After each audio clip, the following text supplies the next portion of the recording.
Semana 7, dia 1. Suprimento matinal. Et 2:17 da manhã.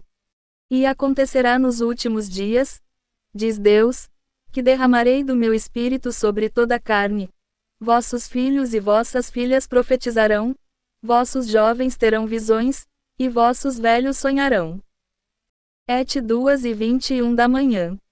E acontecerá que todo aquele que invocar o nome do Senhor será salvo. No universo há duas histórias: a história do homem, a história humana, e a história de Deus, a história divina.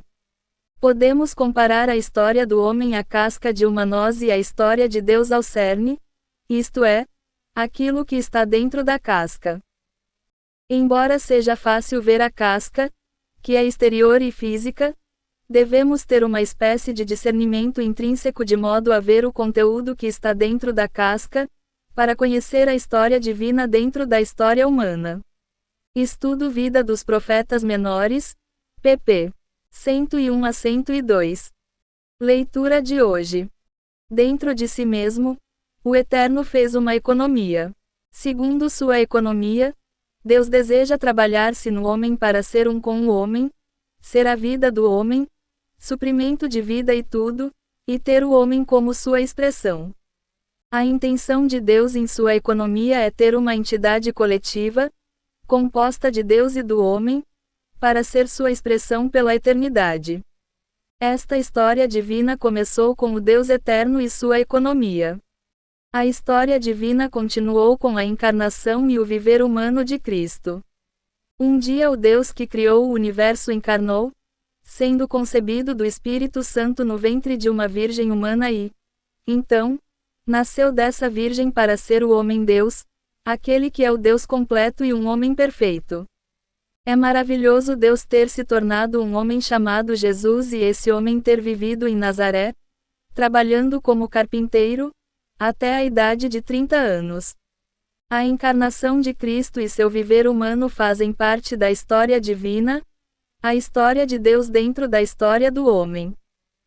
No final de sua vida e ministério na terra, o Senhor Jesus foi voluntariamente à cruz. Sua crucificação foi uma morte vicária, uma morte todo-inclusiva que pôs fim à velha criação e resolveu todos os problemas. Sua morte o introduziu na ressurreição. Por um lado, em sua ressurreição ele foi gerado para ser o Filho primogênito de Deus, et 1:33 da tarde, rm 1 para 4, 8:29 da manhã. Por outro, na sua ressurreição e por meio da sua ressurreição ele se tornou o Espírito que dá vida, 1 co 3:45 da tarde b.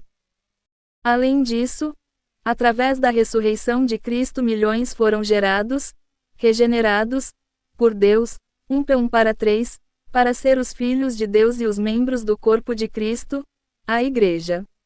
O Cristo que encarnou, foi crucificado e ressuscitou, o Cristo que ascendeu aos céus e, depois, desceu como o Espírito, produziu a Igreja como a expressão coletiva do Deus triuno. A Igreja hoje é o aumento da manifestação de Cristo. Parêntese que abre ponto parêntese que fecha. Esta parte da história de Deus dura há mais de 19 séculos e ainda prossegue. O Espírito derramado no dia de Pentecostes era o Espírito de Deus composto com a humanidade, morte, ressurreição e ascensão de Cristo. Esse Espírito composto é Cristo tornado real e a consumação do Deus triuno. Deus se derramou sobre aqueles que invocaram o nome do Senhor. Esse derramamento produziu a Igreja. Parêntese que abre ponto parêntese que fecha. A Igreja é misteriosa, pois é na Igreja que Cristo é manifestado.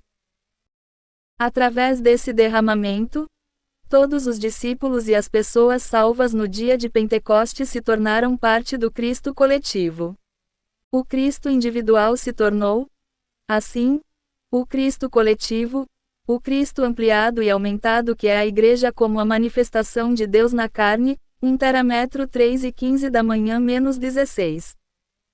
Todos nós nascemos na história humana, mas renascemos, fomos regenerados, na história divina. Parêntese que abre parêntese que fecha. Se vivemos no mundo, então, vivemos na história humana. Mas se vivemos na igreja, então, vivemos na história divina. Parêntese que abre parêntese que fecha. Agora as duas partes, Deus e nós, têm uma história, a história divina. Isso é a vida da igreja.